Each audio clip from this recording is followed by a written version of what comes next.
Bismillahirrahmanirrahim. Assalamualaikum warahmatullahi wabarakatuh. Anak-anak Ustadz yang saya banggakan, yang soleh dan solehah, semoga kita semuanya masih dalam lindungan Allah SWT, masih terus diberi nikmat kesehatan dan juga nikmat kesempatan. Pada kesempatan kali ini, Ustadz akan melanjutkan pelajaran PMR kita, yaitu di pertemuan pertama ini nak ya, karena kemarin ada kesalahan sedikit mengenai video pembelajarannya, karena materinya untuk buku yang tahun ini jauh berbeda isinya nak ya. Oke, yang untuk tahun ajaran baru ini yang di bab 1 itu membahas mengenai aneka ragam hayati asli Riau. Sebelum kita mulai pembelajaran, mari kita sama-sama baca doa terlebih dahulu. Bismillahirrahmanirrahim.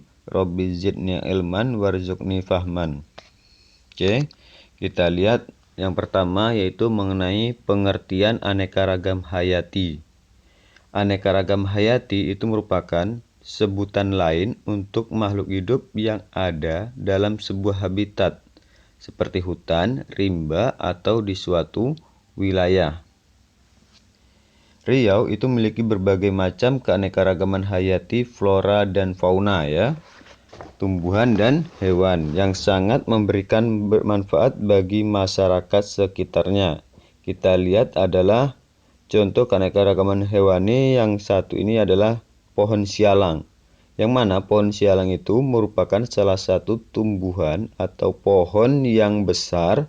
Terus dalam pohon itu ada sarang lebah nak ya. Mau satu pohon itu sarang lebahnya itu lebih dari 5 atau 10 ya. Itu ada salah satu contoh keanekaragaman hewani yang memberikan manfaat bagi masyarakat. Terus yang selanjutnya adalah keanekaragaman hewani seperti harimau, gajah dan buaya, yang mana hewan tersebut ini disebut sebagai datuk ya. Disebut sebagai datuk oleh orang Melayu Riau. Jika kita langsung menyebut hewannya secara langsung, contohnya kita sebut gajah atau harimau, maka kita sudah disebut melecehkan marwah negeri ya. Jadi kalau seandainya melihat hewan seperti harimau, gajah, dan buaya, itu harus kita memanggilnya sebutan dengan datuk ya. Oke, kita lihat keanekaragaman nabati ya, atau tumbuhan. Yang pertama kita lihat adalah asam kandis ya. Asam kandis ini merupakan tanaman tumbuh liar di hutan ya, yang mana bila masak terasa manis bercampur asam. Asam kandis ini bisa juga dikeringkan sebagai bahan utama sebagian besar masakan orang Melayu. Sebagai ini adalah asam kandis ya. Mungkin anak sering melihat ya. Ini yang sudah dikeringkan. Kalau yang aslinya enggak kayak gini dia bentuknya nah ya. Terus yang kedua itu adalah asam kelubi. Ya, ini asam kelubi. Nah, ini kalau anak Ustadz tidak teliti, ini memang bentuknya mirip sekali dengan buah salak ya. Asam kelubi disebut juga dengan asam paya. Pohon dan buahnya mirip dengan salak. Buahnya kecil, berwarna merah menyala. Buah ini bisa dimakan secara langsung, bisa juga dibikin manisan. Tapi kalau dibikin manisan enak nah ya. Dia kalau langsung dimakan itu kayak gimana ya? Rasanya tuh masam, tapi kayak buah salak masih muda nak ya, tapi ada masamnya. Nah, ini adalah asam kelubi. Terus yang selanjutnya kita lihat adalah sialang. Nah, ini sialang yang saya sebutkan sebagai salah satu tumbuhan yang memberi banyak manfaat warga sekitar ya. Sialang itu sebenarnya bukan nama jenis pohon, melainkan merupakan sebutan untuk rumah bagi lebah. Ya, karena di sini banyak lebahnya nak ya. Dalam satu pohon aja kalau pohonnya besar itu lebahnya, sarang lebahnya itu cukup banyak. Ya, ini seperti anak saya lihat di gambar sini kan, yang hitam-hitam ini adalah gambar sarang lebah nak ya. Lebahnya lebah hutan, lebah yang besar, bukan lebah yang kecil nak ya. Nah, terus yang selanjutnya adalah tualang. Ya, pohon ini merupakan sama halnya dengan pohon sialang. Nah ya, ini tualang. Tapi sebenarnya sama juga dengan pohon sialang. Oke, kita lihat yang selanjutnya adalah sena ya. Sena atau disebut dengan angsana. Pohon yang dikaitkan dengan asal mula nama senapelan. Dapat tumbuh menjulang hingga 50 meter, daunnya rindang, bunganya harum dengan kelopak kuning atau jingga. Usah ambil contoh di gambar yang di sini, ini yang berkelopak warna kuning ya. Dia pohonnya sangat rindang, Nak. Itu adalah pohon sena atau disebut dengan pohon angsana ya. Terus yang selanjutnya adalah meranti. Nih, ini meranti. Termasuk kayu keras dengan bobot ringan. Kayu meranti ini ringan dia, Nak, ya. Biasanya dijadikan bahan bangunan dan papan ya atau kayu. Banyak anak saat menemukan pohon meranti, Nak, ya, di kedai-kedai di toko-toko bangunan ada, terus toko-toko jual kayu tuh ada. Biasanya itu pohon kayu kebanyakan adalah meranti merah, Nah, ya. Memang ada satu jenis meranti ya yang disebut dengan meranti sabut nih. Nah, ini atau disebut dengan meranti ovalis yang paling susah ditemukan ya karena sudah langka. Dan ini hanya ada di hutan larangan adat Kenegerian Rumbio Kampar ya. Nah, ini meranti yang bagus tuh, Nak, ya. Tapi sekarang udah langka, makanya kita wajib melestarikan keanekaragaman hayati dan hewani yang ada di Riau ini. Terus yang selanjutnya adalah kulim ya. Ini pohon kulim. Ini kayu sangat bagus, Nak. Termasuk kayu keras dan berat. Tingginya itu hingga mencapai 40 meter. Pucuk daunnya itu bisa dijadikan ulam. Buahnya juga bisa dimakan atau sebagai pengganti bawang. Kalau ini saya tidak pernah melihat secara langsung ya. Kalau yang kita lihat sudah dalam bentuk kayu atau papan.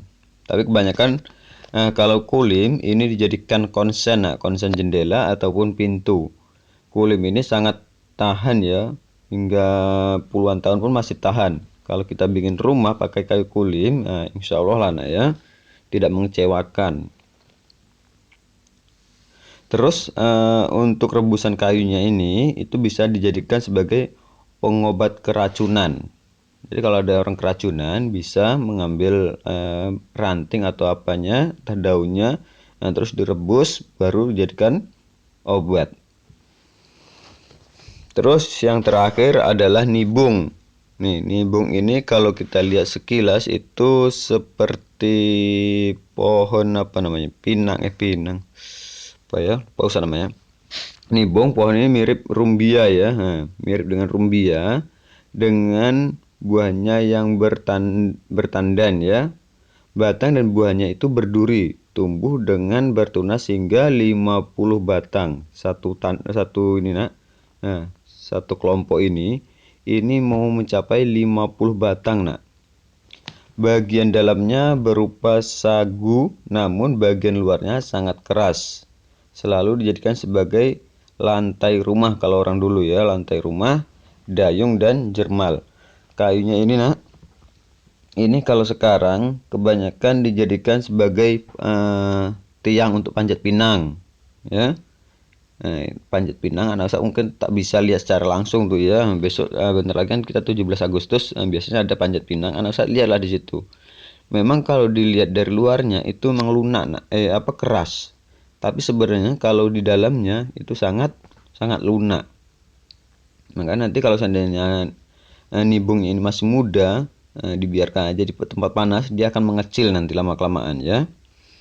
Oke, itu adalah keanekaragaman nabati yang ada di Riau. Terus yang selanjutnya kita lihat aneka ragam hewani. Yang pertama adalah burung serindit. Nih yang paling atas ini, Nak, ya. Ini adalah burung serindit. Ini berparuh bengkok, bulunya berwarna hijau cerah dengan bercak warna tubuh di leher dan dada. Nih ya, bercaknya ada yang di dada berwarna merah, terus di atasnya itu ada warna biru. Dia kalau menentukan jantan dan betina kalau nggak salah Ustadz itu dari bercak warnanya tuh nak ya. Kicauannya sangat merdu dan bersahutan. Kepala burung ini ya, kepalanya itu menjadi acuan bentuk ukiran kepala keris Melayu Riau yang berukuran kecil. Jadi kalau keris yang ada di Riau yang ukuran kecil itu mengacu kepada kepala burung sirindit ini nak. Ini burung sirindit ini agak unik nak ya. Kalau ketika tidur dia posisinya itu terbalik nak, menggantung kayak kelelawar tuh nak ya. Karena Ustadz udah pernah melihat secara langsung nih ya waktu di kampung. Kalau di sini jarang sekali melihat burung sirindit ini. Terus yang selanjutnya adalah burung elang ya. Burung elang ini banyak jenisnya nak ya. Kita lihat ada elang yang ada di Riau ya. Elang Jawa itu udah berbeda sama elang yang di Riau nih.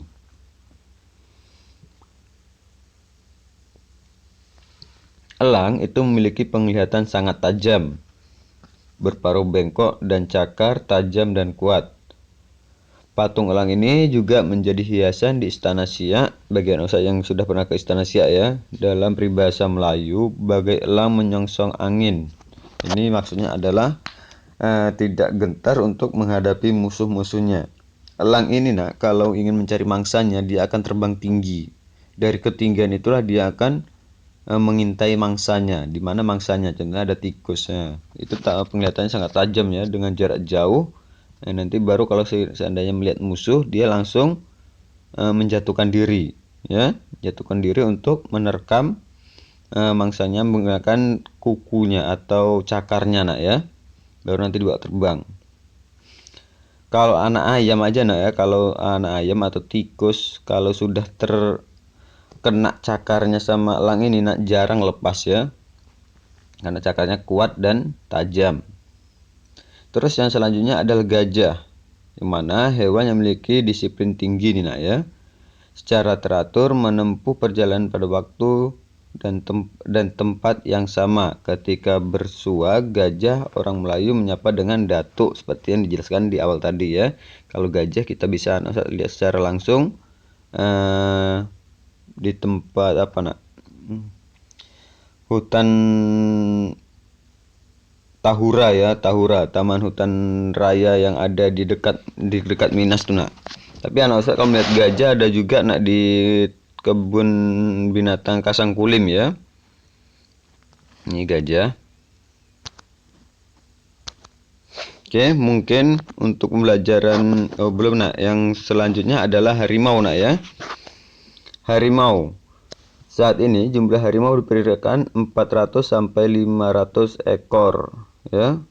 Datuk penguasa rimba nih nak ya, disebut dengan datuk penguasa rimba. Memiliki panjang sekitar 250 cm, tinggi 60 cm dan berat mencapai 140 km. Ukuran harimau Sumatera ini nak atau harimau Riau itu ukurannya lebih kecil ya dibandingkan dengan harimau-harimau yang ada di Indonesia yang lainnya. Ya, ini harimau. Mungkin anak Ustaz tidak apa. Kalau harimau sering kita lihat di dalam gambar-gambar nak ya, tapi secara langsung susah kita untuk melihat harimau ini nak. Terus yang selanjutnya adalah tenuk. Sebutan untuk orang Melayu Riau itu ada tapir Asia nak ya, hampir sama sebenarnya ya, tapir Asia. Walaupun ukurannya besar, ia mampu berlari kencang. Tenuk ini dikenal juga sebagai seldang ya, gindol, babi alu, kuda air, kuda rimba. Namanya banyak nak, namanya tenuk nih ya. Ini hewannya yang saling lingkari itu. Terus yang selanjutnya ada landa. Landa ini merupakan sejenis hewan pengerat ya. Hewan pengerat, durinya yang tajam selalu dijadikan penunjuk untuk mengaji dan penyucuk sangkal rambut perempuan. Ya, ini landa. Nah, Ustadz bisa lihat juga di kebun Kasangkulim. Kalau waktu Ustadz ke sana kemarin memang masih ada landa ya. Dia kalau merasa terancam, durinya itu nanti akan berdiri semuanya nak, seperti kayak gini. Ini merasa terancam nak, ya. Nah, kalau dulu untuk duri-durinya itu nak itu sebagai penunjuk untuk mengaji nak. Terus bisa juga sebagai untuk penyucuk sangkal rambut perempuan, ya, yang pakai sanggul-sanggul itu biasanya. Cuma sekarang kalau bisa nggak usah lagi pakai sanggul tuh, nak, ya. Oke, yang selanjutnya adalah kancil, ya. Ini kancil. Hewan ini seperti campuran mencit, ya, mancit dan rusa. Kalau dilihat sekilas kayak bentuk rusa, nak, ya. Ukurannya sebesar kucing. Kepala tidak bertanduk. Kancil jantan memiliki taring menjulur keluar mulut, ya, untuk yang jantan. Kalau yang betina biasa aja dia, nak. Hewan ini sangat hebat dalam bersembunyi, ya. Ukurannya kecil, nak, ya. Ukurannya sebentuk ukuran kucing, nak, ya. Tapi dia cerdik nih. Bisa juga pura-pura mati, tidak bernafas, bisa juga dia, nak, ya. Kalau dilihat sekilas memang bentuknya semacam apa, tikus, nak, ya. Kalau lihat dari kepalanya campuran tikus sama rusa, ya. Oke, yang selanjutnya adalah napuh. Disebut juga pelanduk.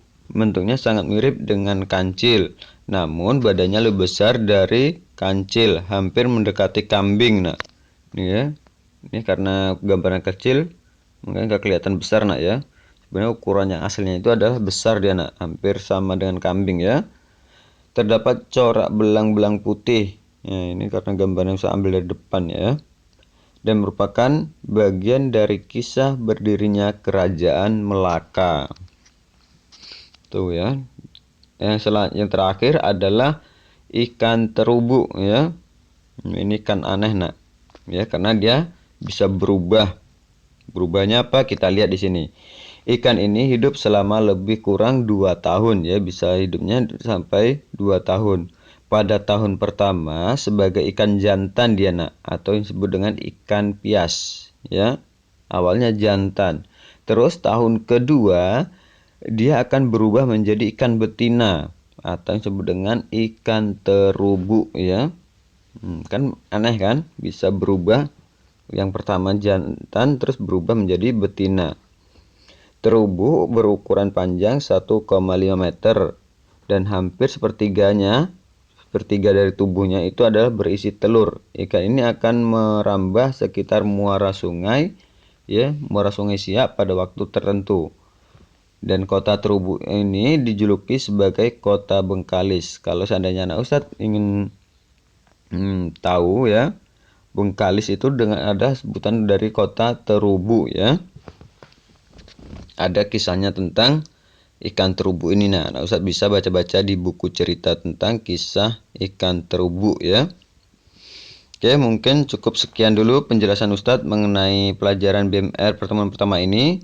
Mudah-mudahan bisa anak Ustadz pahami, karena anak Ustadz bisa juga lihat di dalam buku cetak Ustadz, ya. Mungkin cukup sekian dulu penjelasan Ustadz. Untuk tugas anak Ustadz coba buka bukunya halaman 12. Di situ ada tulisan Arab Melayu.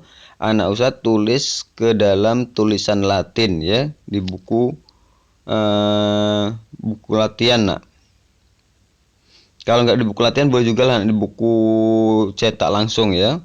Di sampingnya anak Ustadz tulis menggunakan bahasa Latin. Oke, mungkin cukup sekian dulu penjelasan Ustadz. Kita tutup dengan doa kafaratul masjid. Bismillahirrahmanirrahim. Subhanakallahumma wa bihamdika asyhadu an la ilaha illa anta astaghfiruka wa atubu ilaik. Saya akhiri dengan wabillahi taufiq hidayah. Wassalamualaikum warahmatullahi wabarakatuh.